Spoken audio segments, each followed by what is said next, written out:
Bienvenidos a un nuevo episodio de Interviews. Hoy estamos aquí en un espacio ubicado en Kennedy, en Artitis, y estamos sentados en esta mesa María Adelaida Samper, John Arias y yo, Gabriel Sea. Pues vamos a comenzar a hablar un poco sobre la historia de este espacio. Y antes de empezar, pues me gustaría recordarles que Interviews está disponible en todas las plataformas de escucha, en Apple Podcasts, en Spotify.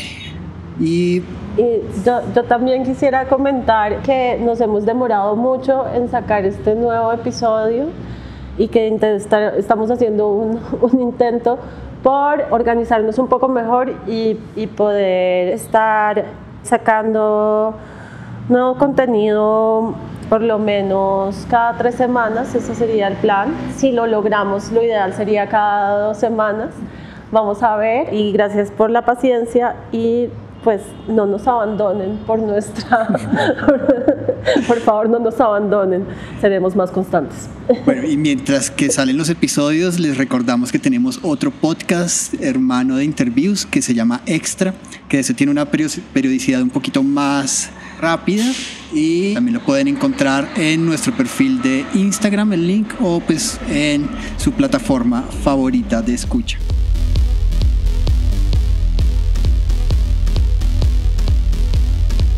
Muchísimas gracias por recibirnos y sacar el tiempo para que tengamos esta conversa. Me gustaría comenzar pidiéndote que nos cuentes un poco cuál es tu historia como en el mundo de la producción y gestión artística y cultural. Y pues un poquito para ver cómo llegaste a constituir este espacio en el que estamos hoy en día. Buenos días, muchísimas gracias de verdad por la invitación. Y para mí pues es un gusto obviamente recibirlos aquí en nuestro espacio. Mi nombre es John Arias, yo tengo formación como artista plástico y como productor de televisión. De hecho, si a mí me dicen, bueno, ¿de dónde viene toda esta historia? Yo antes de ser artista soy productor de televisión y creo que fue la tesis de ese pregrado donde yo hice un documental acerca de la relación entre las artes plásticas y la violencia como un material, digamos, de televisión. Esa investigación es la que me lleva a mí a sentir curiosidad por el arte y particularmente por el videoarte.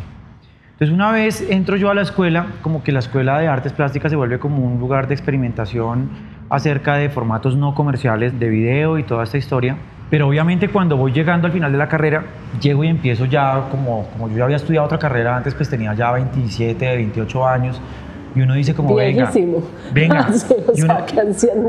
pero digamos que sí tenía una claridad para decir como, venga, a mí no me cuadran las cuentas acá de los artistas que estamos saliendo de las academias y toda esta historia y el mercado del arte, y mucho menos si uno estaba interesado en hacer video y en hacer este tipo de cosas. Entonces digamos que a partir de ahí yo llego y empiezo a decir, venga, ¿de qué vamos a vivir y cómo va a ser el proyecto de vida y cómo hacia dónde se va uno enfocando?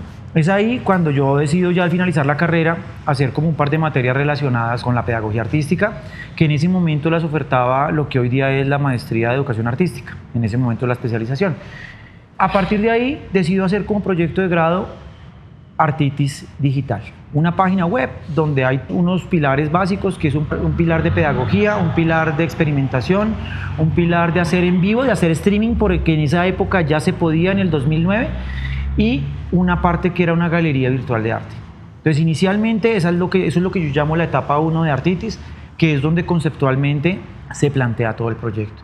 Un proyecto que obviamente rápidamente, una vez salí de la universidad, decae, porque para esa época mantener una página web y sobre todo lo que ustedes comienzan diciendo acá, el tema de mantener los contenidos, si hoy día es complicado, pues imagínense ustedes que en esa época era todavía más complejo, ¿no? Entonces a partir de ahí el proyecto empieza a entrar como en decadencia, finalmente dejo de pagar el hosting y todo este rollo, y ahí cerramos la primera etapa.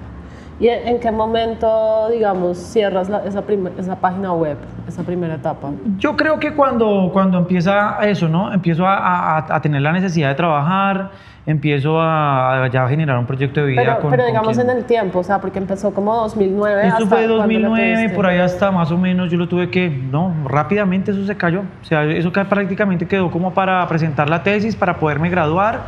pero de ahí en adelante hacer contenidos como que no tenía mucho sentido, porque también por otro lado era monetizar, era muy complicado. Y yo apenas terminé la escuela, empecé a trabajar afortunadamente. Ahí me salió trabajo primero con Juan Delgado, acompañándolo a hacer una videoinstalación que casualmente fue en Corabastos. En ese momento como que me gradué y al otro día recibo una llamada de un artista español que venía a hacer una residencia artística acá a Bogotá y que quería grabar en Corabastos y que la profesora Trixie de la Universidad Nacional le había dicho que acá había alguien que era la clave para ir allá a grabar, y con él terminamos grabando esa instalación, que fue el proyecto que inauguró la sala de Cámara de Comercio de Kennedy en 2009. Y una vez se cierra ese proyecto, que duré como un mes trabajando allí, en el cierre yo conozco a Alicia Ortega, que era una persona que era cercana a la Universidad de los Andes y que en ese momento me da como la clave para relacionarme con la gente del ICA, un proyecto de documentación de fuentes primarias y secundarias que para ese momento estaba haciendo Carmen María Jaramillo y todo un gran equipo de trabajo de la Universidad de los Andes, financiado por el Museo de Houston. Entonces yo ahí me enrolo en el papel de digitalizar documentos y como que pues ya era un trabajo de oficina, entonces pues la página web, los contenidos, todo se enfría. No, pero igual pues muy afortunado de haberte como relacionado a ese tipo de proyectos recién salido de la universidad, porque esos ya son como proyectos como de mucha envergadura, digamos, y como pues muy serios, que te debieron como también pues aportar una experiencia y un tipo de acercamiento al arte que pues en la universidad no tuvimos mucho. Pues los tres somos egresados de la Universidad Nacional, acá como para contextualizar. Yo alcancé a cruzarme con John en la universidad, pues él estaba varios semestres más adelante, pero sí tuvimos algunas conversaciones mientras estábamos estudiando. Yo no sé, Gabriel, si tú... Pucha, es que yo tengo una memoria muy tenaz. Pero yo creo que nos conocimos después de haber salido, porque yo salí en el 2005. Seguramente nos cruzamos en algún momento en los pasillos, pero más allá de eso no creo que hayamos tenido algún tipo de interacción. Que Gabriel, más que viejo, fue reñoño, entonces se graduó rapidísimo. Hice los 5 años, el tiempo, no me atrasé. No te aprovechaste de los recursos públicos. No. Asumí mi responsabilidad de estudiar en la Nacional como un hecho como debe ser, muy importante de hacer valerle los impuestos de todos.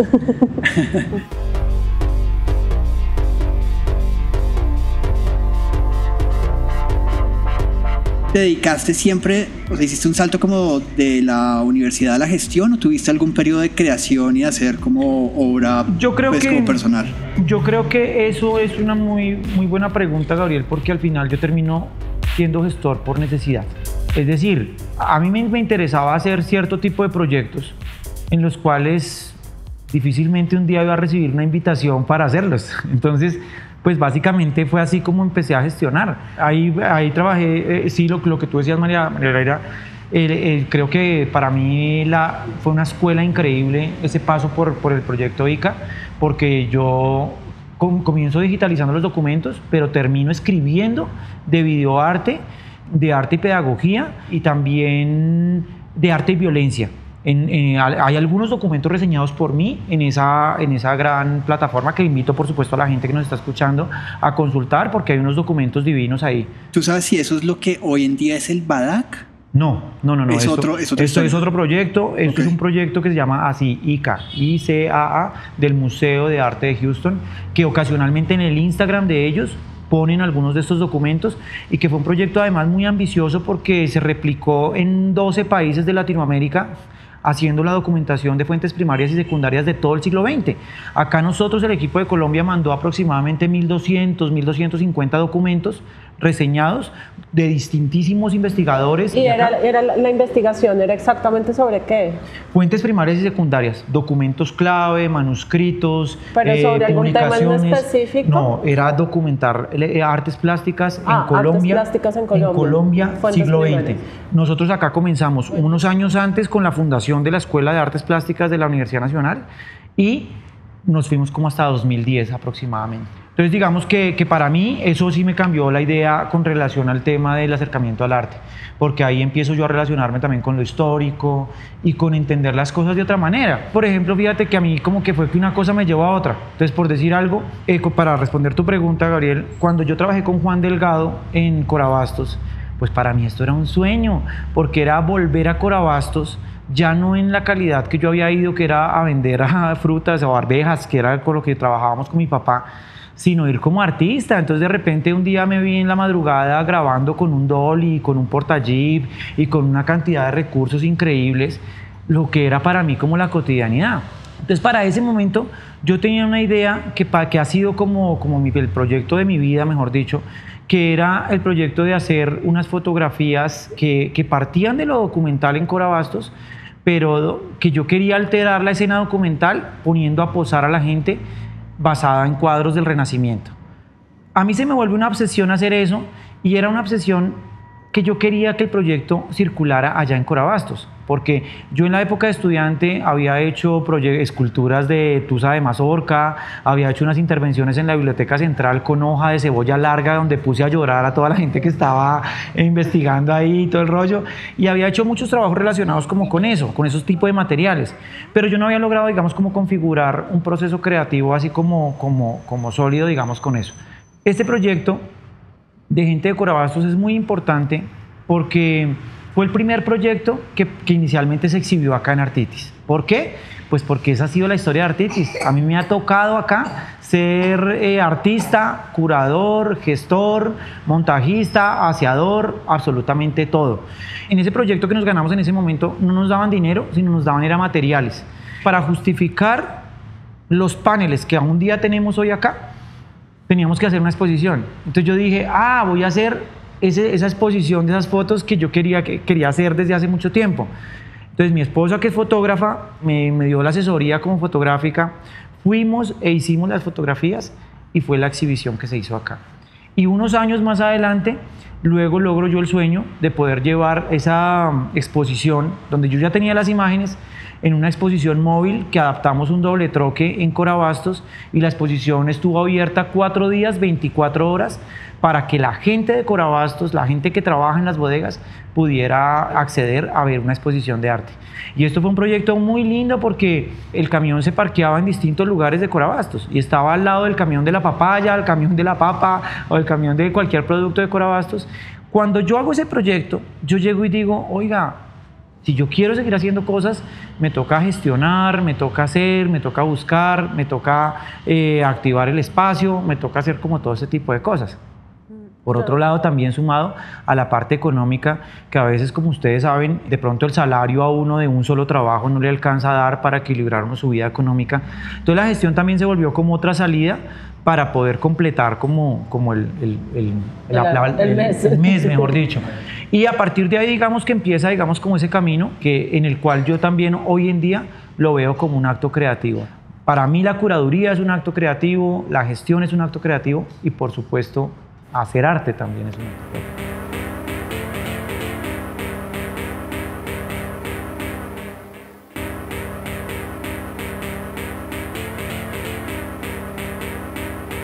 Yo tengo una pregunta relacionada con una parte de la historia de ahí, porque yo me acuerdo mucho del proyecto del camión en Corabastos, como de la exposición móvil en Corabastos. Yo no la vine a ver porque creo que en ese momento no estaba en Colombia, pero la vi por Facebook. O sea, fue hace rato. Imagínense. Sí, 2016 Facebook fue esa era la fuente de información. Facebook on fire. Facebook on fire. Entonces, a mí pues como que ese proyecto me pareció increíble y me conmovió muchísimo. Hace parte como de unas ideas que uno tiene del tema de la democratización del arte, de sacar el arte de los espacios como convencionales y que de alguna manera son espacios excluyentes porque mucha gente siente que son espacios elitistas a los que no pertenece, etcétera. Entonces recuerdo como haber estado pues muy conmovida con esa iniciativa, como que el dispositivo de exposición fuera un camión, también me pareció como una jugada buenísima, pues como desde un punto de vista curatorial. Y te quería preguntar como dos preguntas. Primero, ¿cómo recibió la gente esa exposición? ¿Cuáles fueron como las opiniones, reacciones, comentarios que tú recuerdas que hayas podido recoger? Y por otro lado, ¿por qué no se repitió? Pues bueno, de entrada el proyecto fue para mí cumplir un sueño, porque imagínense que cuando yo voy a plantear el proyecto Corabastos, la respuesta inmediata fue: no, olvídalo amigo, acá no vas a venir a hacer ese tipo de cosas, porque además la gente de Corabastos, sobre todo la parte directiva, es muy reacia a que vaya gente con cámaras allí, porque para esa época lo que predominaba era hacer pornomiseria. Entonces era ir y el niño que recogiendo la comidita del piso y la señora acá pues así como aporreadita y ese tipo de cosas. Entonces inicialmente esa fue la razón por la cual el jefe de prensa, Luis Hernando Ríos, me dice: no, es que miren ustedes, la verdad es que no lo hacen quedar bien a uno, sino antes vienen y se fijan en las cositas que están fallando para volverlas así de grandes y que a partir de ahí nos den palo todo el mundo. Como las fotografías yo ya las tenía tomadas, yo llevaba en ese momento una tableta y le dije: no, Luis Hernando, pero mira, es que mi relación con la central es otra cosa totalmente distinta. Recuerda que yo vengo acá a la central de Abastos desde los 4 años, a acompañar a mi papá y a mi mamá. Una persona ajena. Exacto, o sea, esta ha sido mi casa, o sea, Corabastos es mi casa. Es mi casa porque yo me vivía en Patio Bonito y me venía caminando con mi papá a acompañarlo, a cuidar la zorra mientras él descargaba la zorra. O sea, eran cositas básicas que yo venía y hacía ocasionalmente, porque ni siquiera esto era una cosa como continua ni mucho menos. Pero yo tenía otra relación con la central, donde era un lugar divertido para ir a jugar, para ir a recoger cosas, para ir a comer rico, para ir a hacer un montón de cosas. Pues a todos nos ha gustado siempre acompañar a nuestros papás, claro, a los trabajos. Es una aventura. Sea el trabajo sí, que sea, es una parte como que a uno le encanta eso. Exacto, era una aventura. Claro, cuando yo llego y le muestro las fotografías a Luis Hernando llega y me dice: pero esto es otra cosa, esto lo tomó acá. De hecho, o sea, las fotos de hecho, por lo que tenían como iluminación así como artificial y todo, unos flashes que llevábamos y todo, las fotos son muy sencillas, son retratos de la gente donde yo les mostraba un libro del Renacimiento, la gente escogía qué posición quería tomar en estos libros y llegaba y yo los ponía, digamos, frente a los arrumes enormes de comida. Y entonces hacía una en la papa, otra en la arveja, otra en la cebolla, así por los distintos productos. Esto va dando unos fondos de colores y una cosa divina. Tanto así que cuando yo le muestro las fotos a Luis Hernando me dice como: oiga, ¿eso lo tomó acá? Yo: sí señor, eso es acá. Dijo: pero esto está muy chévere, ¿no? De una, ¿qué hay que hacer? Cambió la vaina y la cambió tanto que él me quería poner a estrenar un auditorio que recién había terminado en Corabastos, que queda en la parte administrativa. Entonces yo ahí fui quien le dije: no hermano, esto no me sirve a mí, porque yo lo que quiero es que sea la gente de las bodegas la que vea la exposición, y tú sabes que acá a la administración, que es donde queda la parte de los bancos, pues solamente vienen es como los comerciantes y vienen a hacer alguna transacción bancaria y pare de contar. Me dijo: pero ¿cómo carajos vamos a hacer eso allá si es que eso es muy vertiginoso, mucho tráfico, mucha cosa, mucho esto, mucho lo otro? Yo le dije: lo que vamos a hacer es que vamos a adaptar un doble troque como una galería de arte, le ponemos una escalera, un pasamanos para que la gente suba con toda la seguridad del caso, unos rieles de luz. Yo ya tenía todo absolutamente visualizado. Y me dijo: no, pues de una.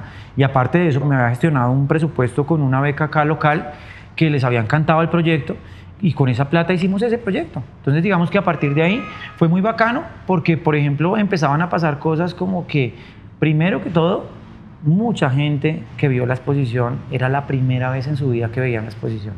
Para uno era conmovedor ver una persona de 60, 70 años que se subía y decía: ¿qué es lo que es esto? Perdón, ¿una qué?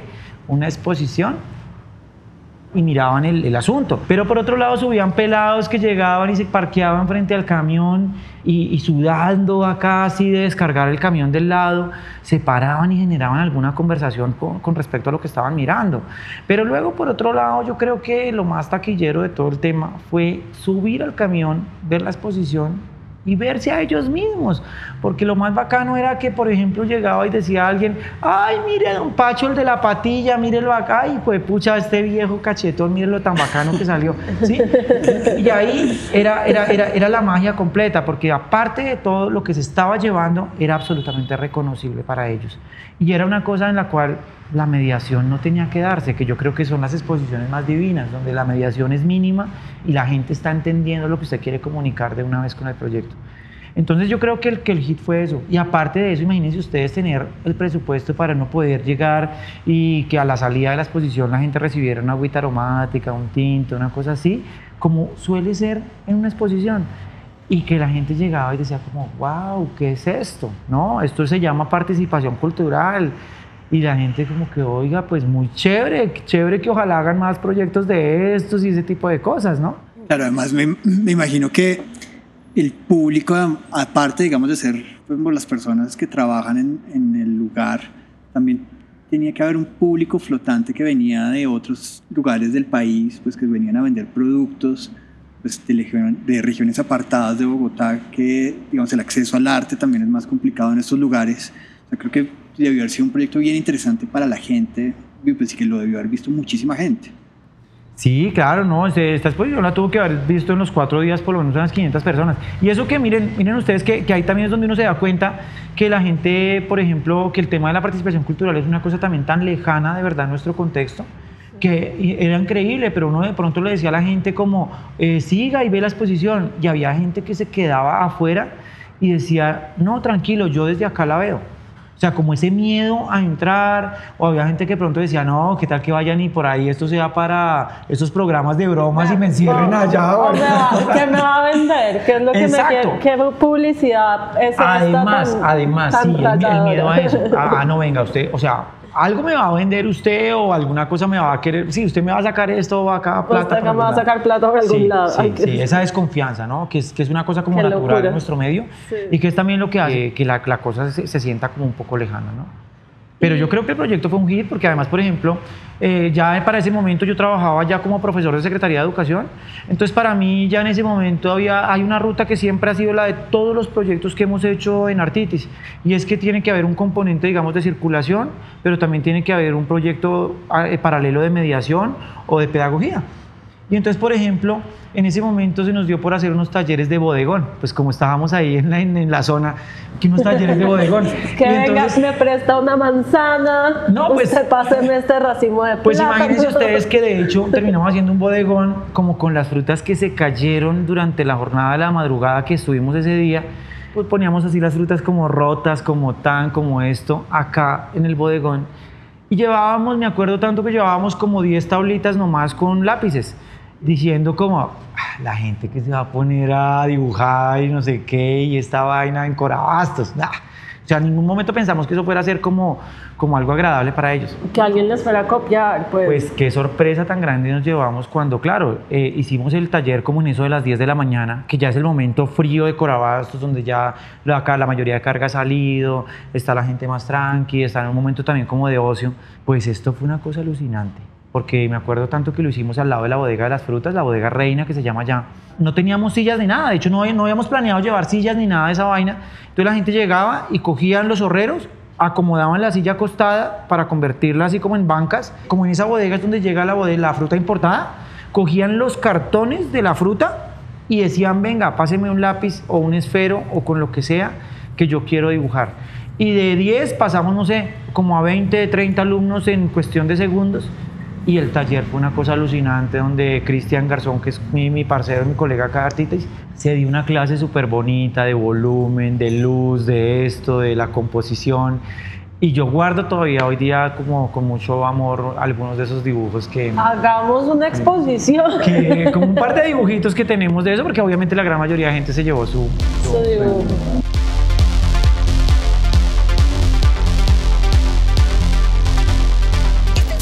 Pero vuelvo y repito la pregunta que ella dice, ¿por qué no se repitió? Pues digamos que con Luis Hernando hemos estado abiertos a hacer cosas y yo creo que al final no se ha repetido o no se ha hecho algo más allá porque simplemente no lo hemos propuesto, pero digamos que sí han pasado cosas. Yo les quiero contar, por ejemplo, que hace un año, casualmente como para esta época, me llegan y me llama alguien de allá de Corabastos y me dice que hay unos muchachos que me andan buscando. Yo, ¿cómo así? Entonces resultó que eran unos pelados que se habían ganado una beca de estas de audiovisuales y el compromiso era hacer como un microdocumental de 8 minutos, pero donde por lo menos el 30% tenían que ser imágenes de archivo. Pero las imágenes que ellos consiguieron, que eran de los años 70, ellos nunca pudieron conseguir los autores de esas imágenes. Entonces el proyecto se les cayó, porque obviamente para lo del tema de la convocatoria, si no tenías los permisos de derechos de autor, no se podía hacer, no se podían usar esas imágenes y paila. Entonces estos pelados entraron en desesperación y empezaron a decir, no, fue pucha, y entonces ahora ¿qué vamos a hacer? ¿Qué otra cosa se habrá hecho en Corabastos? Luis Hernando, el jefe de prensa, les dijo, pues por acá vino un tipo un día a hacer una exposición de arte, que yo me acuerdo que él estuvo grabando muchas cosas con eso, y pues no sé si ese proyecto le sirva. Los pelados dieron con el proyecto en YouTube, el video, digamos, que salió de esa exposición, y lo que pasó fue que el año pasado me invitaron a hacer como ese micro documental, que fue como gente de Corabastos 10 años después. Fue un microdocumental súper bonito donde fuimos como con unas cámaras de cine a grabarlo. Todo el proyecto se basaba en esa exposición, como un poco el recorrido, como hagan de cuenta, como rememorando lo que pasó. Y obviamente al final nos encontramos con uno de los personajes que yo había fotografiado en más o menos 2010, 2011, cuando se hicieron las fotografías de gente de Corabastos. Entonces sí se han hecho cosas y se han planeado cosas. Lo que pasa es que, digamos, no han sido cosas como a ese nivel, porque vuelvo y les digo, no hemos querido como plantear un proyecto allá, porque digamos si Artitis ha planteado proyectos fuera acá del espacio, pero hemos digamos hecho, no sé, en la Plaza Distrital de Mercado de Kennedy, y también porque la envergadura digamos de los proyectos de Corabastos tiene que ser como un megaproyecto, ¿no? Porque la misma central lo invita a uno a hacer como proyectos de una gran dimensión. Yo creo que es interesante como el dispositivo de socialización, digamos, el utilizar un camión, pues que es un medio, pues obviamente es totalmente común en el lugar, como transformarlo en una sala móvil de exposiciones. Yo creo que para el lugar es muy interesante y como que pues creo que hay una potencia grandísima en eso, que sería chévere como volverlo a ver, pero bueno, pues digamos eso tiene unas cuestiones ahí pues de logística y de costos. Sí, la producción de ese proyecto complicado. Es una producción que tiene uno que dedicar prácticamente el presupuesto de una beca exclusivamente a un proyecto así. Pero yo creo que se puede hacer. Y lo más chévere de todo ha sido que a partir de ese momento, digamos que la gente de Corabastos siempre ha sido receptiva de una manera positiva a todo lo que yo les llevo. Yo voy constantemente allá, no sé, por ejemplo mi esposa que es profesora de fotoreportería en una universidad que dictan la carrera de fotografía, hace un poco más de un mes estuvimos allá haciendo como una clase de fotoreportería allá. Entonces digamos que no se han hecho proyectos de esa envergadura, pero sí se ha vuelto... Sigues relacionado con... Seguimos relacionados y seguimos haciendo muchas cosas. Hace de hecho como unos 4 o 5 años también, con Ingrid Cuestas, que planteó un proyecto para la Cámara de Comercio en ese momento acá de la sede de Kennedy, que tenía que ver como con la gastrosofía y con el tema de cocinar como una propuesta creativa. Me acuerdo de ese proyecto. En ese proyecto, por ejemplo, estuvimos linkeados allá con el Banco de Alimentos de Corabastos y la comida con la que hicimos ese gran banquete que se hizo de cierre fue la comida que nos donó el Banco de Alimentos de allá de Corabastos, y todo el puente comenzó a través de la gestión que hicimos nosotros con Luis Hernando, porque ya con Luis Hernando, de hecho Luis Hernando, como él escribe para algunos medios de prensa regional, me ha invitado también a mí como artista y como gestor a hacerme entrevistas y el proyecto que hacemos, y se han hecho como varias cosas, digamos, allá en Corabastos.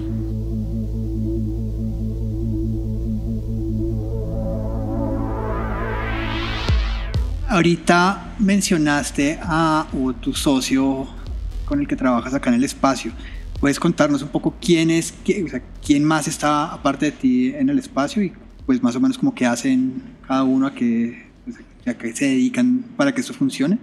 El equipo Artitis es Andrea Moreno, que es mi esposa y ya es fotógrafa de prensa y es también pues quien nos ayuda muchísimo, ¿no? Está Cristian Garzón, que es artista también, compañero de la Universidad Nacional y que hoy día es profesor del Colegio Champagnat.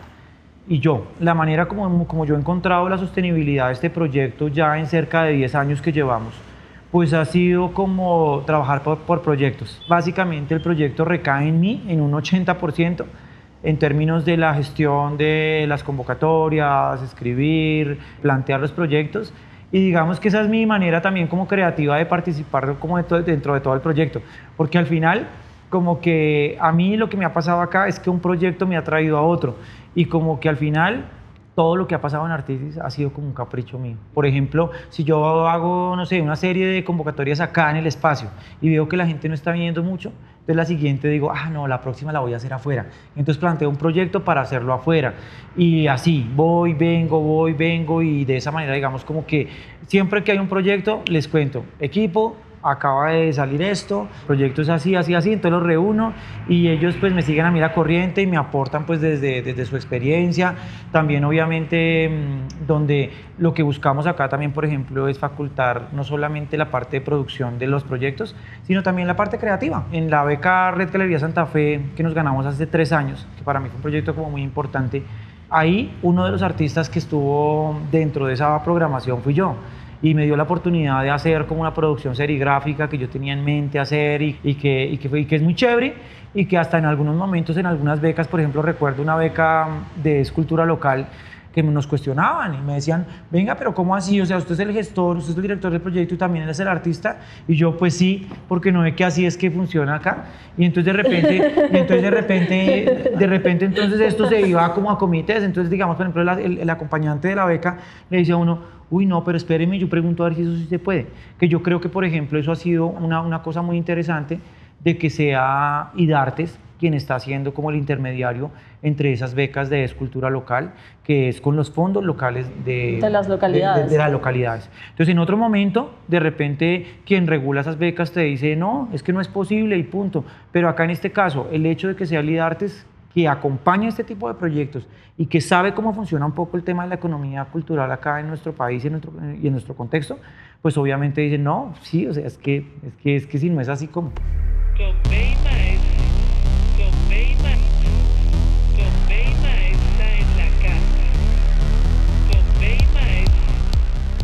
Bueno, y eso me lleva a la siguiente pregunta de ¿qué se mantiene a Artitis? Los fondos para sostener este espacio, ¿cómo duran? O sea, porque mantener un espacio 10 años no es cualquier cosa, ¿no? ¿Cómo has logrado mantenerlo financieramente? Pues inicialmente yo creo que ha sido también un proyecto, digamos, de planeación a largo plazo. Artitis, el espacio físico que tenemos hoy día como Artitis, inició siendo como mi taller en la época de la universidad, ¿cierto? Pobrecito, este taller tan chiquito, no podía hacer nada. Entonces en ese momento esto era como una terraza y yo como que me conseguí una platica y lo que hicimos fue como un sinfín para hacer fotografía y video. Con mis amigos de esa época intentamos como empezar a hacer como esa primera fase de lo que queríamos que fuera Artitis. Y entonces recuerdo que recién terminamos la universidad, bueno, salimos y ese rollo, como que le apuntábamos a la educación artística y todo este cuento. Y me acuerdo tanto que un día mi esposa llegó, entonces nosotros salíamos acá a repartir volantes y todo para hacer talleres de arte, pero nadie nos llamaba, nadie se inscribía, no pasaba nada. Y entonces esto era con Jason Castro y con Leonardo Montoya, que ellos hicieron parte del génesis de este proyecto. Llegamos y nosotros acá un día como, no, pero ¿qué será? ¿Será que nuestros talleres, no, debe ser que estamos metiendo mucho arte contemporáneo? No sé qué tal. No, pues llega Andrea, mi esposa, y nos dice, muchachos, miren, yo con todo respeto les voy a decir algo. En ese momento ya no era mamá, pero llegó y nos cogió acá en el espacio y dijo, muchachos, miren, yo les voy a decir algo. Si yo fuera mamá, que no lo soy, no se me ocurriría en la vida dejarle un niño o una niña en mano de ustedes tres. Porque mírese, usted con esa rasta, usted todo pálido, todo no sé qué, y usted con esa barba y con esas pintas con las que andábamos en esa época. Empezó por ahí y luego llegó y empezó a mirar el espacio y nos dijo, y ahora miren muchachos, pues ustedes le han echado ganas a esto, porque teníamos como ya un techito acá de polisombra y todo el rollo, pero pues era muy rudimentario. O sea, estas barandas eran unas barandas de ladrillo, de 4 ladrillos, donde en un parpadeo una criatura de 5, de 8 años, pues fácilmente se puede caer. O sea, esto puede ser un accidente en cuestión de segundos. Esto no tenía piso, cerámica. Entonces llegó y dijo, y ella nos empezó así, mire las columnas, mire esto, mire acá el riesgo de accidentes, mire no sé qué, mire no sé qué, mire no sé qué. Y fue como un baldado así de realidad que llegó y como que nos hizo no querer volver a hacer eso. Porque de una vez dijimos como sí, o sea, tiene toda la razón. Toda la razón, como no lo vimos antes, claro, o sea, esto no es para esto todavía. Entonces a partir de ahí se surgió la necesidad de crecer, de bueno, una de dos, o se acaba el proyecto o crecemos. Obviamente ahí se diluye esa sociedad, digamos, como con ellos, porque el único camino era invertirle a una infraestructura parecida a la que tenemos hoy día. Y entonces ahí es donde empieza, digamos, la segunda etapa de Artitis, que es esa segunda etapa que se da gracias a mi trabajo en Secretaría de Educación. Resulta que yo estoy como la primera semana recién nombrado, aterrizando en el Colegio Guillermo León Valencia, en el Restrepo, y estoy en una horita libre allá en la sala de profesores y llega una señorita así como elegante, desastre, y me dice, disculpe, ¿usted es profesor? Yo, sí, señorita. Entonces me dice, no, que es que resulta que hay unos créditos especiales para los profesores y como yo había entrado por concurso, resulta que pues ahí es donde uno empieza a conocer la vida laboral de nuestro contexto y a entender la diferencia entre un contrato de 4 meses, que era lo que yo había tenido hasta ese momento, y un contrato a término indefinido. Entonces, yo no sé qué es eso. O sea, yo tampoco tengo ni idea. Bueno, yo lo conocí saber. en ese momento y conocí que había otra prima distinta a la hija de mi tía, y eso fue otro mundo totalmente distinto, ¿no? Porque imagínense ustedes que a raíz de en ese momento uno, sin tener experiencia crediticia, ni cuentas, ni plata, ni nada, pues de repente alguien llega y te dice, oye, ¿sabes que con tu trabajo te podemos prestar como 22 millones de pesos en ese momento, una cosa así? Y yo como que dije, ¿de verdad? Y me dicen, encima de todo, por ser profesor de Secretaría de Educación, hagan de cuenta ustedes si el interés comercial de un banco es al 2% mensual, acá era el 1%, o sea, era la mitad del interés. Y yo dije, no, de una. Pero para mí era muy costoso asumir el crédito solo. Entonces ahí surge otra socia, que es la socia de este proyecto en términos de la infraestructura, que es mi hermana. En ese momento mi hermana también gestionaba cultura, pero como más desde la parte de títeres y teatro de objetos. Entonces a ella le interesaba también tener un lugar donde acopiar como sus obras y donde ensayar y donde hacer escenografías y todo ese rollo. Y a partir de ahí, digamos que es como ya meterle pues una inversión grande aquí a Artitis. Inicialmente el proyecto es financiado por nosotros, por nuestro trabajo, por echarle ganas, empieza a salir cuál tal proyecto, pero al final, cuando a mí la gente me dice como, venga, ¿cuál es el secreto, digamos, de sostenerse? Pues obviamente inicialmente la única manera es haciendo. Comenzamos nosotros a mirar, a hacer cosas gratis, hicimos muchas cosas gratis y era como casi rogándole a los compañeros que sabíamos que tenía X obra, venga hermano, monte acá su exposición y haga el flyer para documentar y haga una pequeña inauguración para poder, digamos, como uno saber que el otro año salen las convocatorias y tener como la hojita de vida para poder presentarse a esa otra convocatoria. Pero por otro lado, lo que todos sabemos que pasa, que es que de 100 convocatorias, en 99 usted no completó la cédula, se le olvidó no sé qué, en esta no quedó, en esta el proyecto quedó súper mal evaluado. También muchas veces le pasa a uno factura el hecho de, por ejemplo, uno no tener como experiencia en escribir en ese momento los proyectos, y también en ese momento, por ejemplo, los aplicativos eran muy distintos. Yo creo que todo eso en estos 10 años ha evolucionado un montón. Muchísimo. Las aplicaciones a IDARTES, por ejemplo. Tal cual. Creo que IDARTES ha hecho una tarea muy interesante en facilitar las aplicaciones con esa plataforma que tienen ahora. Pues digamos que obviamente presenta fallos, hace poco estuvo caída y tal, pero en cuanto al aplicativo en sí, en cuanto a los documentos que hay que reunir, no, hoy en día es una cosa de verdad muy fácil de aplicar. Yo me acuerdo que la primera convocatoria a la que yo me presenté, siendo todavía estudiante de la universidad, tocaba enviar diapositivas de las obras. O sea, simplemente el hecho de en esa época de decidir presentarse a una convocatoria implicaba un gasto económico súper grande, porque tocaba tomar las fotos, mandarlas a revelar, los marquitos de las diapositivas, y luego pues tocaba entregar 3 copias del proyecto y tocaba imprimirlo, argollarlo y...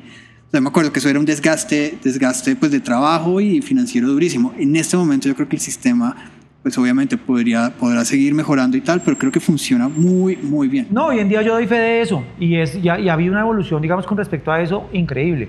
Entonces, inicialmente el proyecto, digamos, que se sostenía de nosotros, o sea, porque era un sueño de nosotros y porque al final, digamos, era también como un emprendimiento sobre todo social, es decir, que yo lo veía era como mi taller, como un lugar de experimentación, como un lugar que me daba como esa vida de artista que yo no tenía siendo profesor, porque a veces también obviamente esa entrada a la docencia inicialmente es un poco frustrante cuando no te has preparado y cuando no has pensado en que ese va a ser como tu camino de vida. Yo afortunadamente, digamos, ahí puedo decir que entiendo la pedagogía hoy día como un acto creativo también. No sé si es una forma de sobrevivir. Yo me he adaptado muy bien a un sistema tan complejo como es el sistema, digamos, de Secretaría de Educación y los contextos donde nosotros tenemos que trabajar. Pero a partir de ahí, el proyecto empieza a sostenerse, sobre todo cuando empezamos a ganarnos como estas pequeñas bequitas acá locales. De hecho, tanto así, Gabriel, que imagínate que ahí es cuando yo empiezo a calmar la idea de querer irme de acá, porque yo debo reconocer que el proyecto acá, yo siempre lo vi como algo transitorio. Como hasta ese momento, yo siempre estaba esperando el momento ideal para irme de acá a Chapinero, a San Felipe, a donde estuviera la movida del arte, porque yo quería era como tener un espacio en un lugar a los que estaba acostumbrado a ir en esa época, como el Bodegón, como, bueno, el Parche, Resident, bueno, todos los que habían en esa época de estudiante que uno de pronto iba y coincidía y pillaba la vaina. Yo creo que también hay otra cosa que es muy importante en mi caso y ha sido empezar a entender el proyecto como un proyecto de emprendimiento. Y todo esto a raíz de todas estas cosas que han sido medio cuestionables, pero que a mí la verdad me han servido, que tienen que ver con la economía creativa. Cuando empiezan a abrirse, digamos, como todo este tema, porque es que todo este tema yo lo he visto crecer en la acción. Un día terminé haciendo un curso que había en el Ministerio de Cultura que se llamaba C3+D. Yo participé en 2 versiones de ese proyecto y que era una cosa como muy, para ese momento muy visionaria, porque era como hablarle a uno de networking, el speech, el elevator speech y todas estas cosas que para uno eso era como japonés y toda esa historia, ¿no? ¿En qué año fue esto? Esto fue, C3+D tuvo que haber sido 2006, 2007. Yo participé, más acá, por ahí 2010, 2011, una cosa así.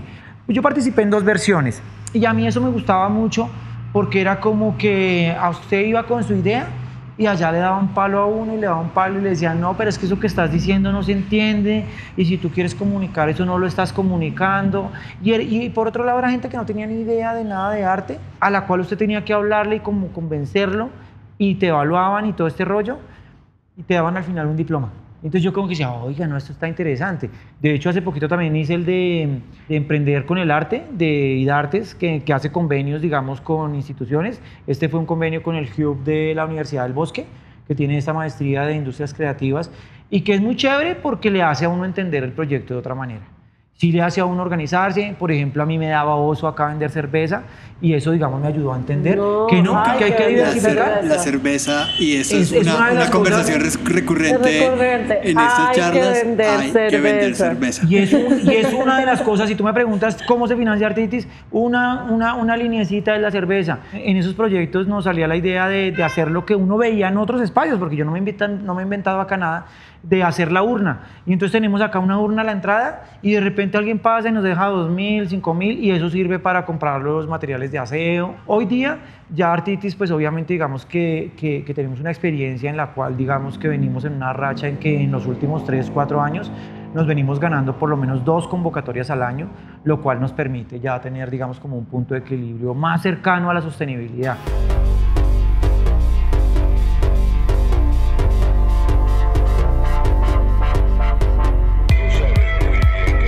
Pero por otro lado también porque, por ejemplo, desde el mismo IDARTES, recuerden ustedes, para quienes no saben, que en los últimos años, hace como 2 años, el IDARTES sacó una nueva línea, que es la línea de sostenibilidad. Entonces imagínense ustedes que para mí es muy chévere hablar de eso. ¿Por qué? Acá en Kennedy, un día nos llegó hace unos años, siendo, yo no sé si ya era secretaria de Cultura o era la directora del IDARTES, Catalina Valencia, y viene acá como a hacer un encuentro en las localidades. El encuentro de Kennedy se hizo acá. Y entonces nosotros acá hablando pues de cómo las convocatorias muchas veces no cumplen las necesidades de los espacios. Sí son para los artistas, sí son para las agrupaciones, pero que para los espacios eso no, porque acá en los espacios salen otros gastos y son cosas que nunca se reconocen, que el arriendo, que los servicios, que toda esta cosa de la sostenibilidad.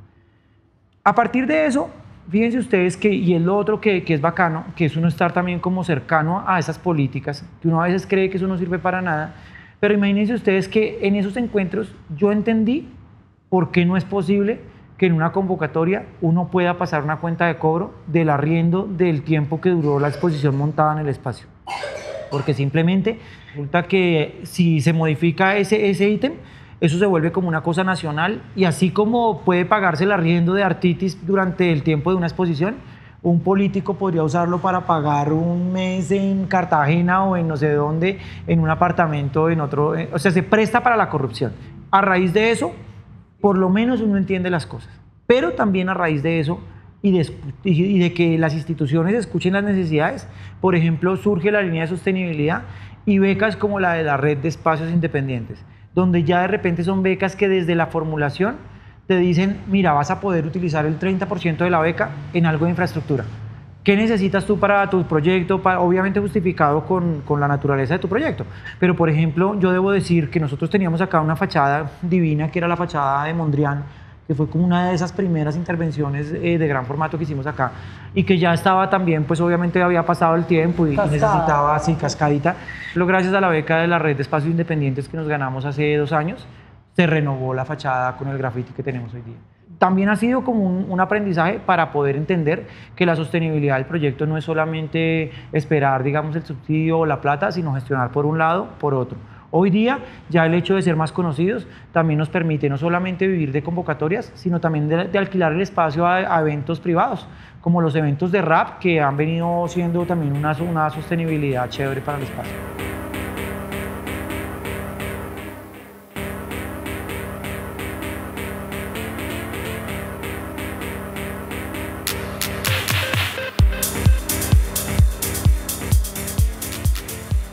¿Tú esperarías eventualmente dejar tu trabajo como docente y que el espacio se vuelva tu forma y lugar de sostenimiento?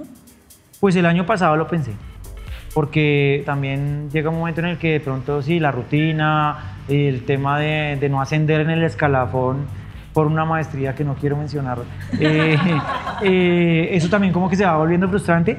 Y luego, por otro lado, porque uno sí ve acá las posibilidades, digamos, de crecer. De hecho, es como la ruta natural del emprendimiento, que yo creo que también es como lo que te pone ahí como a mirarte al espejo, ¿no?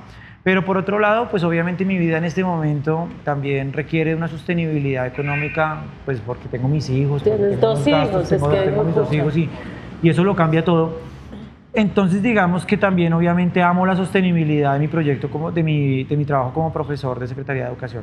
Pero por otro lado, con respecto a eso, Gabriel, fíjate que hay una cosa, y es que también la invitación dentro de esos mismos proyectos de formación de los que yo hablo ha sido el emprendimiento, es crecer.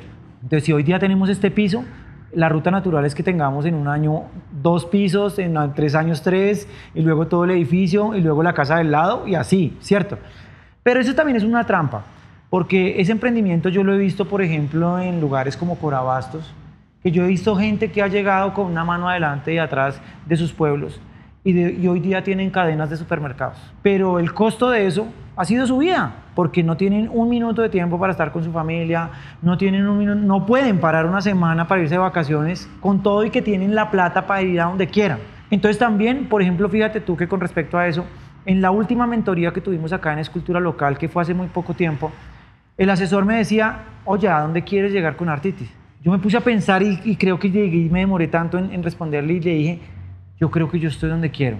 Porque el día que yo tenga acá un empleado al cual yo tenga que responderle con una quincena, con unas prestaciones y con ese tipo de cosas, ese día yo no puedo parar Artitis.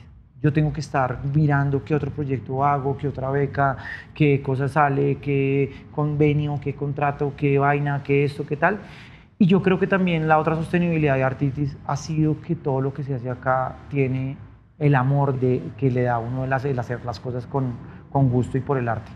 Cuando eso ya se empieza a volver como a salir de control, que por momentos tiende a pasar, uy, no, a veces le toca a uno decir, no, venga, hay que parar.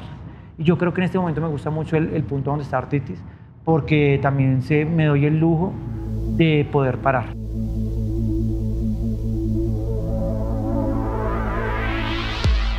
¿Cómo es vivir con un espacio de arte encima del apartamento donde pasa la vida diaria, los niños, la familia? Pues para mí es un espectáculo y yo lo agradezco, se lo agradezco a la vida porque yo siempre lo digo, ¿no?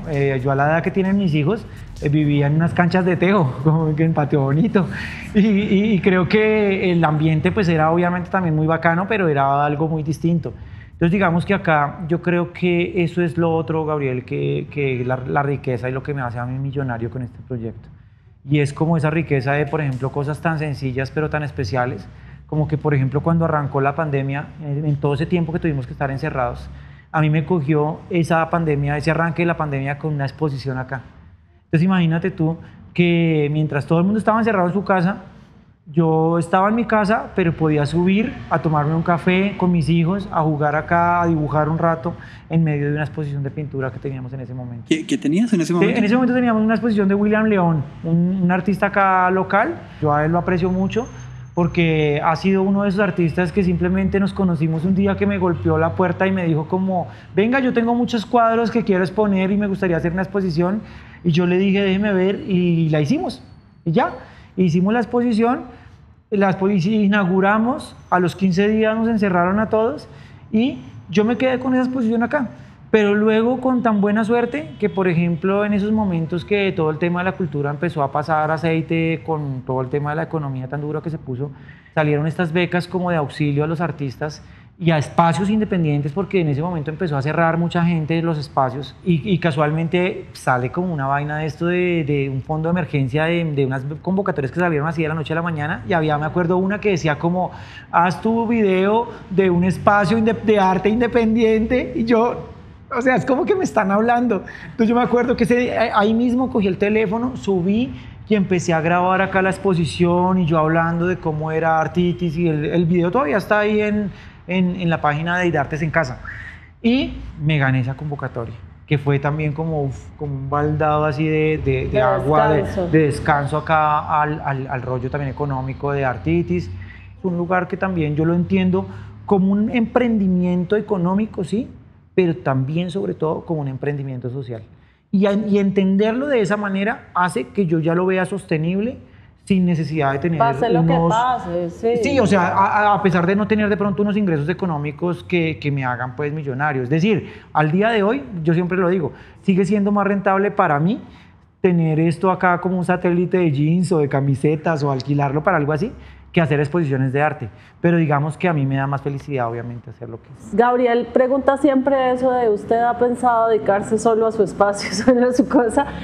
Y para mí en realidad es una pregunta muy absurda, porque siento que nadie va a decir que sí, porque siento que nadie va a decir que sí justamente por lo que tú dices, porque en el momento en el que el espacio tenga que suplir todos los gastos de la vida, y pues como mantener, o sea, no solo mantenerse a sí mismo, sino mantenerlo a uno, el espacio como que va a cambiar porque la presión económica anula la libertad que se puede tener en un espacio independiente.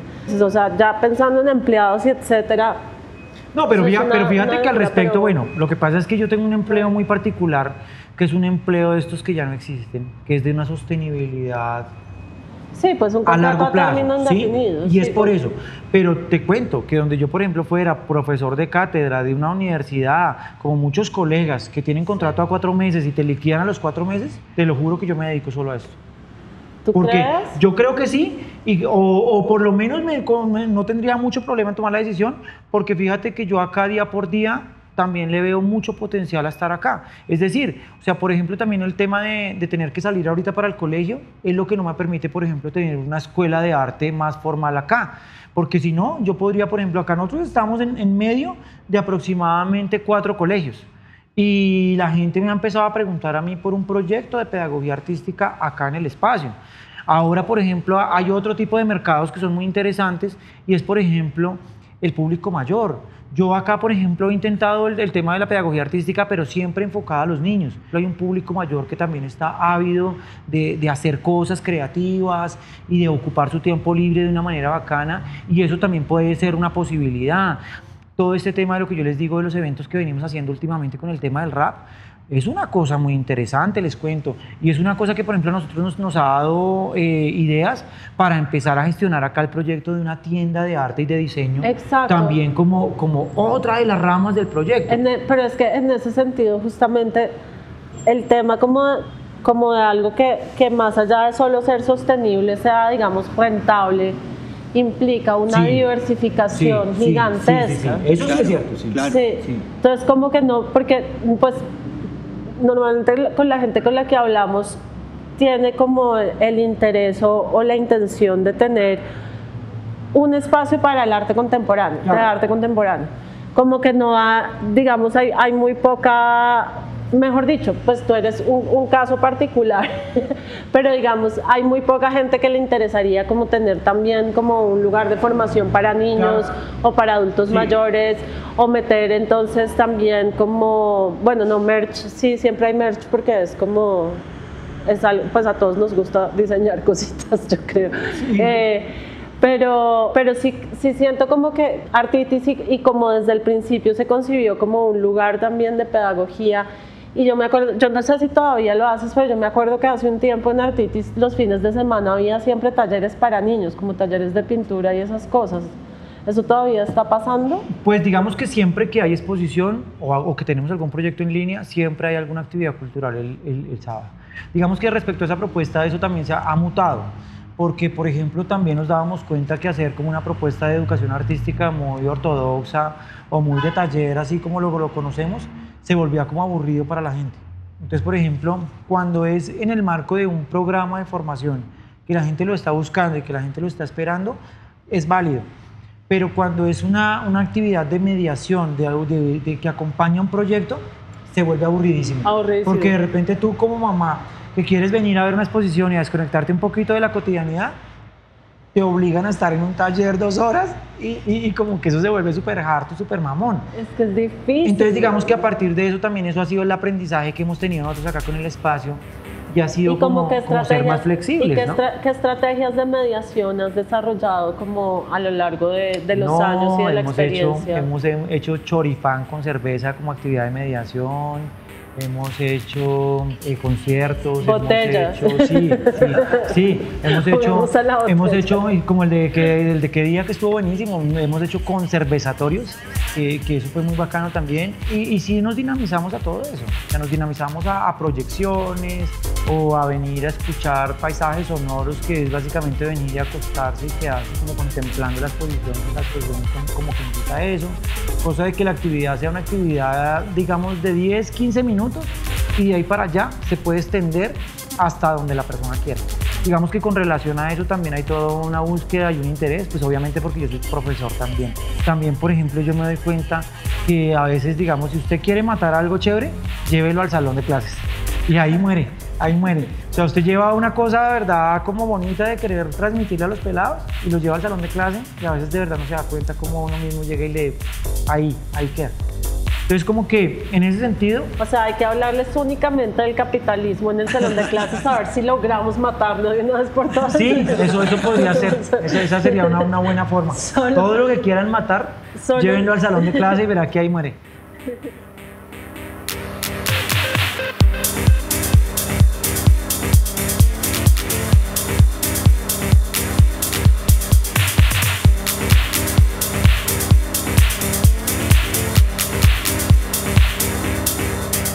Y bueno, una pregunta que no hicimos al principio, pero que es una pregunta que siempre nos interesa hacer. ¿Por qué se llama Artitis? ¿De dónde salió ese nombre? Bueno, pues Artitis es como una palabra que yo me invento en su momento, porque así se llamó mi tesis de grado de la Universidad Nacional.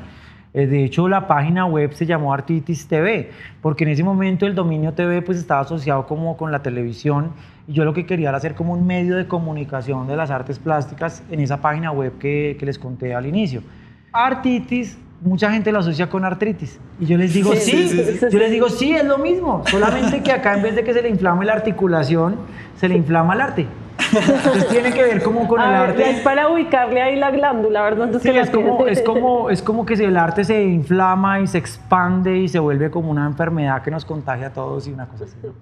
Ese es el significado, digamos, de artritis, y es una palabra que siempre me encantó, y hubo gente que me decía que era horrible, y he sido muy caprichoso con esa palabra, y hoy día pues es artritis. Esta ciudad es como un imperio.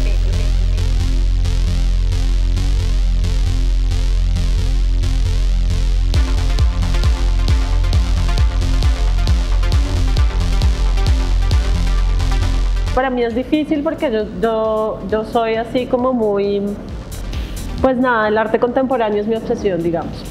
Y como que soy muy cerrada a que se contamine por otras cosas, me parece, como que no me gusta el graffiti con el arte contemporáneo, esas cosas, yo soy así como rayada con eso, es como, pero me parece como no solo válido, sino más allá de válido, valiente y como sincero, como la contaminación, digamos, de todas las formas culturales que del barrio y de como del contexto donde está el espacio, y permitir que eso como que permee, que las fronteras se rompan y que las cosas no sean claras, me parece chévere. Como que esa incomodidad que me produce me parece que es súper importante que pase más y digamos tal vez puede ser como una manera, una respuesta para que justamente, digamos, el arte contemporáneo pueda empezar a crear otros públicos. Digamos como que el chino que viene al concierto de rap y le gustó, o que ve la fachada en graffiti y le gusta, de pronto puede estar más abierto a entrar y ver la exposición de Beatriz Eugenia y tratar de entender y no sentir como esto no es para mí, porque como en el espacio pasan cosas que sí son para mí, entonces de pronto eso hace pues como que haya de nuevo una democratización o una apertura a los lenguajes del arte contemporáneo que son en este país como tan mal recibidos, digamos, o como pues hay muy poca gente que está interesada en ellos. ¿Tú has sentido a lo largo como de estos años que has logrado crear público para el arte contemporáneo desde acá? Yo creo que sí, yo creo que al final, digamos, o sea, que... si sean 5 personas, Sí, no sí, importa. sí. No, yo creo que precisamente ahí es donde nosotros decimos que Artitis es como un puente. Porque digamos que sí ha habido experiencias donde la gente viene y dice, esto es arte, cuando de repente vienen y se encuentran, digamos, con una instalación. Para mí es muy bacano y de hecho eso era un sueño porque muchas veces de repente, por ejemplo, las exposiciones por los proyectos mismos que empezábamos a manejar terminaban siendo exposiciones de arte bidimensional. La foto, la pintura, el dibujo, o cuando hacíamos salones, por ejemplo, de arte infantil, entonces el dibujito del niño hecho en una hojita así común y corriente pegado acá en los paneles. Porque digamos que la propuesta de Artitis ha sido siempre dignificar lo que sea. O sea, si es una exposición de niños, la hacemos con todo el nivel para que sea una exposición de niños sollada, chévere, visualmente agradable. Lo mismo pasa, digamos, con estas últimas exposiciones que venimos haciendo. Entonces, por eso, por ejemplo, para mí fue muy importante este proyecto que hicimos con María Buenaventura, que fue el génesis de esta última tanda de exposiciones, que fue la de Caballeros en Artitis, que para mí fue como un antes y un después. Es como ya la tercera fase de Artitis. Porque de repente ni siquiera yo mismo creía que fuéramos como un espacio donde fuera posible hacer estas exposiciones de arte contemporáneo que hemos hecho. Y que a partir de querer, fui caprichosísimo, y como me encanta tanto el tema de la obra de María, de plantear la comida como parte del patrimonio cultural y como una obra de arte, luego se da una coincidencia tan hermosa con ella de que esas semillas de maíz que ella trae son justo de la zona de donde es mi papá y mi mamá, de esta región entrando a Boyacá, de Venta Quemada, Ramiriquí, todo lo que es la provincia de Marte. Como que yo decía, no, es que esto es demasiado áspero y demasiado chévere. Pero luego, por ejemplo, esa exposición es la que me da el clic de presentar la propuesta de Caballeros en Artitis. Pero luego, más adelante, lo bacano ha sido cómo esto ha sido una construcción social, donde esa construcción que tú me dices no solamente ha sido de nosotros, sino de todos ustedes, porque así como ustedes están viniendo hoy a Kennedy a grabar este programa, asimismo las instituciones nos han respaldado y han aplaudido nuestros proyectos y los han respaldado, al igual que los jurados de las becas que nos hemos ganado y al igual que los vecinos, porque acá hemos pasado por muchas etapas con respecto al acercamiento del público. También hubo una época en la que parecíamos estos señores de Testigos de Jehová, acá parados al frente, como diciéndole, amigo, venga, siga, que hay una exposición, mire, es gratis, amigo, espere. El jalador de bar, pero en versión de espacio arte contemporáneo. Tal cual. Pero ya luego también dijimos, no, venga, esto ya, o sea, esto fue una etapa que ya chuleamos y hoy día todos los vecinos acá de la zona saben. De hecho, ayer que vino un amigo, Pablo, a darme, vino y compró unos buñuelos en la panadería de la esquina, a la panadería que yo no voy nunca. Me decía, oiga, pero a usted como que lo conocen acá, porque yo les dije que eran unos buñuelos acá para el sitio de arte, y la gente decía, ya para la esquina donde hacen exposiciones y donde hacen ese tipo de cosas. Entonces fíjense ustedes que así la gente no venga, la gente sabe qué pasa acá. Y eso es una cosa muy interesante porque, por ejemplo, hay muchas exposiciones que, por ejemplo, son con todos los ventanales abiertos y que la gente desde afuera como que mira, pero yo siento que en gran medida esa es la gran falla, desafortunadamente, de nuestra educación artística. Y es que si nosotros lleváramos al pie de la letra esos documentos tan bonitos que hay en términos de la sensibilización, la gente no le daría miedo acercarse. Pero a veces de verdad es el miedo a eso, a no entender, a no saber qué pasa, a que a veces es muy críptico, a que a veces también como que la gente no se siente integrada, sino se siente como rechazada. Entonces yo creo que esa es la labor que hemos nosotros venido haciendo, y por eso, por ejemplo, otra de las líneas que nosotros tenemos acá en Artitis es este cacharro naranja que ustedes ven ahí desarmado, Yo te iba a preguntar por esa que es nuestra biblioteca de imágenes, y que fue el proyecto que surgió con esta guía para leer y comprender las imágenes, y que es como la cartilla Nacho Lee o la cartilla Coquito para acercar a la gente a leer las imágenes. Yo lo veo como profesor y eso es lo que más tristeza me da a mí hablarlo porque estoy dentro del sistema. Yo veo como un niño de 5 años llega con todos sus lenguajes simbólicos divinos, su lenguaje corporal, su lenguaje visual, todo su lenguaje sonoro, absolutamente sensible. Y en el colegio, ¿qué hacemos? Lo metemos en el lenguaje verbal. Y en la medida que va pasando por la primaria, texto, texto escrito, texto leído, texto. Yo lo recibo en bachillerato y lo peor que le puedo decir hoy en día a un alumno de 7º, 8º es haga un dibujo libre. Ahí es lo peor porque el pelado no sabe qué hacer. Entonces es una cosa absolutamente triste y que yo creo que precisamente proyectos como el de la Biblioteca de Imágenes, pues es un proyecto de alfabetización visual móvil donde yo salgo en el carrito, donde me invitan, hemos estado en el picnic literario, la feria de arte de la semana pasada incluía la activación en la convocatoria que yo planteé con la activación de la biblioteca, entonces estuvimos por ejemplo en Plaza de las Américas y es muy chévere porque es un dispositivo móvil como ya hay muchos, pero la única diferencia es que nuestro proyecto es de alfabetización visual. Entonces las publicaciones que llevamos son por ejemplo cuentos para niños pero que no tienen texto. Mucho cómic o biografías de artistas o revistas de arte o cosas que están relacionadas con la reflexión y con el acercamiento al lenguaje visual.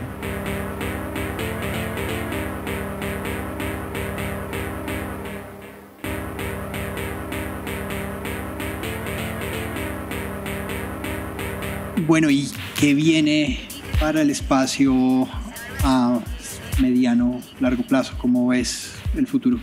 Pues el futuro yo antes lo veo muy optimista y lo veo muy brillante y lo veo muy activo. Pero ahorita por cuestiones personales que tienen que ver básicamente con el interés de querer terminar una maestría que llevo haciendo cerca de 11 años, me toca parar. Me toca como parar un poquito Artitis. De hecho, no me quise presentar a ninguna convocatoria en este ciclo de las convocatorias, porque necesito parar. Y con todo y que quiero parar, siguen saliendo cosas, porque así como tú dices, digamos que, por ejemplo, mi acercamiento al mundo del hip hop y del rap fue como un poco también por leer el contexto, por decir, venga, ¿qué es lo que pasa acá en Kennedy? Y cuando yo llego y veo a mis alumnos, que yo trabajo también acá en Kennedy como profesor, que su lenguaje, su participación cultural es el rap y es el hip hop, y yo llego y me pongo a charlar con los chicos que vienen acá a esos eventos de rap y de repente, por ejemplo, me encuentro con un chico que es camionero, un pelado de 20 años que es camionero y que trabaja con su papá y que él maneja el camión de aquí a Honda y su papá lo recibe en Honda y en Honda él lo lleva hasta la costa, y un chico así que trabaja de lunes a sábado así, y el sábado viene en la tarde aquí a desconectarse, a despegarse de eso. Y en el lenguaje del rap encuentra ahí todo su mundo y todas sus cosas. Artitis es muy difícil que pare totalmente porque los chicos ya saben que me buscan para eso, entonces hay chicos beatmakers que quieren hacer eventos acá, pero también, por ejemplo, hace poco me conectó alguien que quiere hacer algo de guitarra clásica acá, y yo como que sí, hágale, venga, mira, vamos a ver cómo es, y de pronto entonces en estos días no se les haga raro que vean por ahí algún toque de guitarra clásica y no sé qué más venga acá. Y bueno, y por ejemplo, digamos, hay muchos jóvenes estudiantes que todavía son estudiantes o que se acaban de graduar, que pues están como haciendo sus primeros pinitos en la autogestión y que quieren montar exposiciones. Si ellos quisieran como hablar contigo para hacer una exposición acá, ¿eso es posible? Totalmente, lo hemos hecho. De hecho, acá tenemos nuestra otra persona que es muy importante en este momento en nuestro equipo acá, es Sofía Parada. Ella es estudiante de la Escuela de Artes Plásticas de la Universidad del Bosque. Y fue alguien que un día simplemente me escribió por Instagram y me dijo, oye, mira, yo vivo en Kennedy y no sabía que había un espacio de arte en Kennedy. En la universidad nos hablaron de este espacio y quiero venir a conocerlo. Ella vino a conocerlo, a partir de allí se ha convertido en esta persona que nos ayuda a los días de las inauguraciones y es como la persona que nos ayuda acá con la mediación.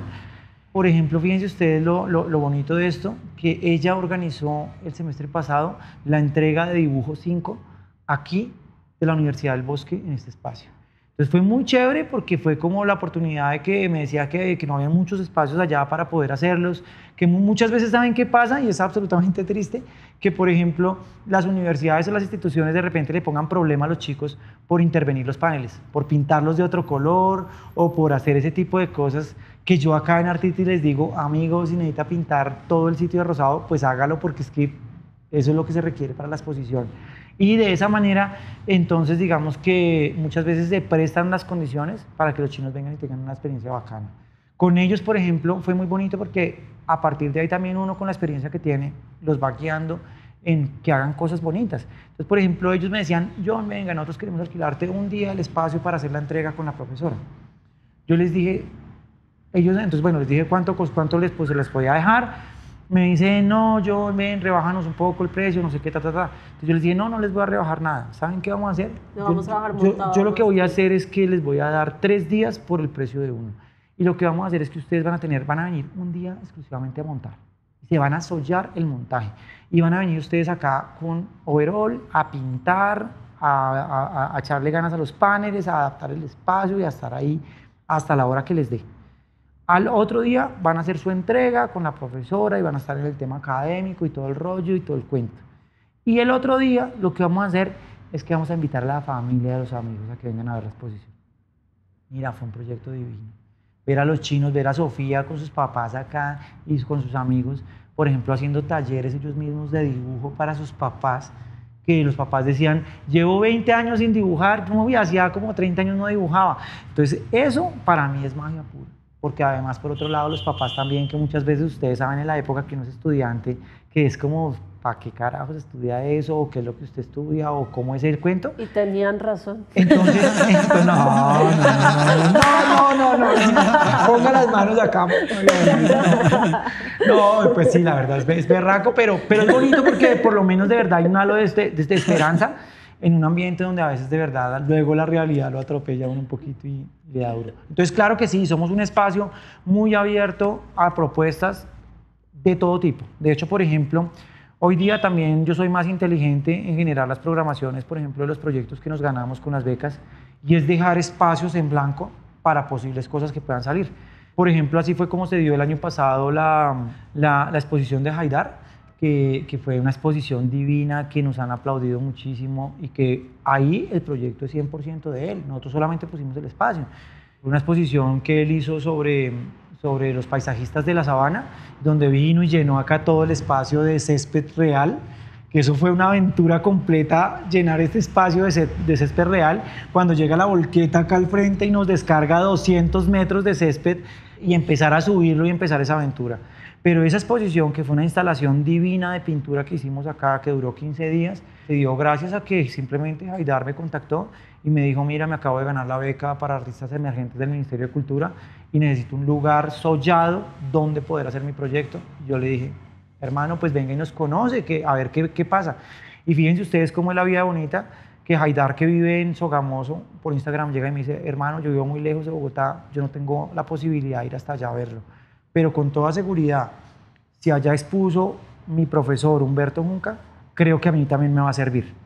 Así que Haidar vino y de una conoció el espacio el día que ya iba a empezar a montar. Llegó con el pasto.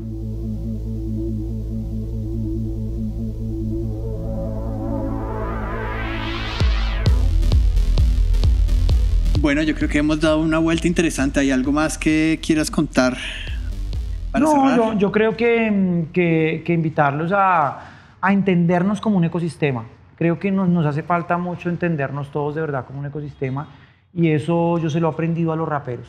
O sea, cuando los raperos vienen acá a tocar, acá me llegan pelados desde Tocancipá, Suba, cualquier lugar. Y a veces la gente le dice a uno, uy, pero es que sí, chévere ir a una exposición allá, pero es que es en Kennedy. Y resulta que estábamos a 20 minutos en el F23 de la estación del Museo del Oro. Entonces yo creo que es invitarnos a respaldarnos entre todos.